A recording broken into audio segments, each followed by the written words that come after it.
गांव के कोने में एक बड़ा सा घर था जिसमें रामलाल जी अपने परिवार के साथ रहते थे। उनके परिवार में उनकी पत्नी सरस्वती देवी, बड़ा बेटा अजय। अजय की शादी कुछ महीने पहले ही राधा से हुई थी। शादी के बाद घर का माहौल बदल गया था। सरस्वती देवी जो सालों से इस घर को चला रही थी, अब बहू के आने के बाद थोड़ा अलग महसूस कर रही थी। एक सुबह की बात है, राधा जल्दी उठकर किचन में गई, लेकिन वहां पहले से ही सरस्वती देवी खाना बना रही थी। माँ जी, मैं आपकी मदद कर दूं? नहीं बहू, मैं रोज का काम ऐसे ही करती हूँ। तुम्हें आदत नहीं होगी, आराम करो। राधा को थोड़ा अजीब लगा, लेकिन उसने सोचा कि धीरे धीरे सब ठीक हो जाएगा। कुछ दिनों तक राधा जब भी कोई काम करने की कोशिश करती, सरस्वती देवी उसे रोक देती। इससे राधा को लगने लगा कि शायद उनकी सास को उसकी कोई जरूरत ही नहीं है। एक दिन जब अजय घर आया तो उसने देखा कि राधा उदास बैठी है। क्या हुआ राधा, तुम इतनी चुप क्यों हो? कुछ नहीं, बस मन थोड़ा भारी लग रहा है। माँ जी मुझसे कुछ भी काम करने नहीं देती। मुझे लगता है कि मैं इस घर का हिस्सा ही नहीं हूँ। अजय समझ गया कि कहीं ना कहीं सास बहू के रिश्ते में संवाद की कमी है। उसने सोचा कि इस स्थिति को हल करना जरूरी है। माँ, आप राधा को घर के काम करने क्यों नहीं देती? बेटा, मैं बस चाहती हूँ कि उसे कोई परेशानी ना हो। मुझे पता है कि वह इस घर में नई है, इसलिए मैं उसे आराम देना चाहती हूँ। लेकिन माँ, अगर आप उसे काम करने देंगी तो वह इस घर को अपना समझेगी। उसे लगेगा कि वह भी इस परिवार का हिस्सा है।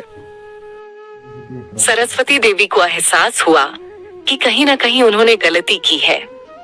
उन्होंने ठान लिया कि अब वह राधा को अपनी तरह से घर में शामिल करेंगी। अगले दिन जब राधा उठी तो सरस्वती देवी ने उसे बुलाया। राधा, आज तुम खाना बनाओगी, मैं तुम्हारी मदद करूंगी। राधा आश्चर्यचकित थी, लेकिन बहुत खुश भी। उसने पहली बार पूरे दिल से घर का खाना बनाया। धीरे धीरे दोनों के बीच समझ और प्यार बढ़ने लगा। अब वे एक दूसरे के साथ समय बिताने लगी। कभी कभी राधा अपनी सास के पुराने अनुभवों को सुनती, तो कभी सरस्वती देवी अपनी बहू से नई चीजें सीखती। सूरज की हल्की किरणें आंगन में बिखर रही थीं। नीलम रसोई में चाय बना रही थी और तभी उसकी सास सावित्री देवी अंदर आई। बहू, चाय बन गई क्या? हाँ माँ जी, बस बना ही रही हूँ। आपकी पसंद की अदरक वाली चाय ला रही हूँ। सावित्री देवी हल्के से मुस्कुराई। जब शादी के बाद जब नीलम इस घर में आई थी तो उसे उम्मीद थी कि उसकी सास उसे बेटी की तरह प्यार देंगी, लेकिन शुरू शुरू में सावित्री देवी उसे कुछ ज्यादा ही नियमों में बांधने लगी। नीलम, सुबह जल्दी उठना चाहिए। हमारी बहुओं को देर तक सोने की आदत नहीं होनी चाहिए। जी माँ जी, मैं आगे से ध्यान रखूंगी। धीरे धीरे नीलम को लगने लगा कि उसकी हर बात पर टोका जा रहा है। उसे लगा कि शायद उसकी सास उसे पसंद नहीं करती। एक दिन नीलम की तबीयत ठीक नहीं थी, लेकिन फिर भी वह किचन में जाकर खाना बनाने लगी। सावित्री देवी ने देखा कि नीलम बहुत थकी हुई थी। जी माँ जी, बस हल्का सिर दर्द है।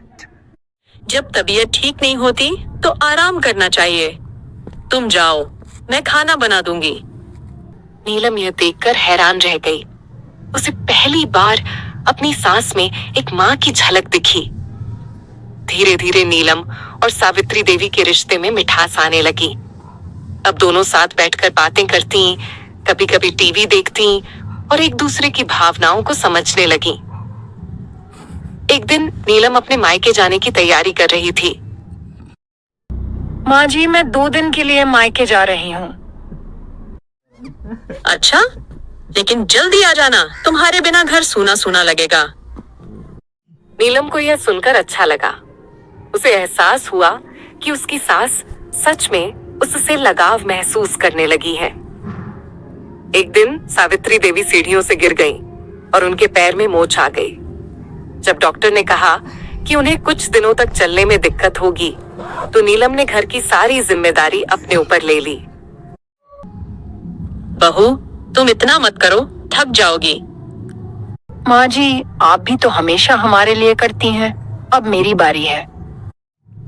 सावित्री देवी की आंखों में आंसू आ गए। उन्हें पहली बार एहसास हुआ कि नीलम सिर्फ बहू नहीं, बल्कि उनकी अपनी बेटी जैसी है। एक दिन जब सावित्री देवी का दर्द थोड़ा कम हुआ, तो उन्होंने नीलम को अपने पास बुलाया। बहू, मुझे तुमसे कुछ कहना है। जी माँ जी, कहिए। शुरुआत में शायद मैंने तुम्हें बहुत सख्त नियमों में बांध दिया था, लेकिन सच कहूँ तो तुम मेरे लिए बेटी जैसी हो। तुम्हारी देखभाल और प्यार ने मुझे बदल दिया है। माँ जी, मैं भी शुरू में आपको गलत समझती थी, लेकिन अब मुझे एहसास हो गया कि सास बहू का रिश्ता भी माँ बेटी जैसा हो सकता है।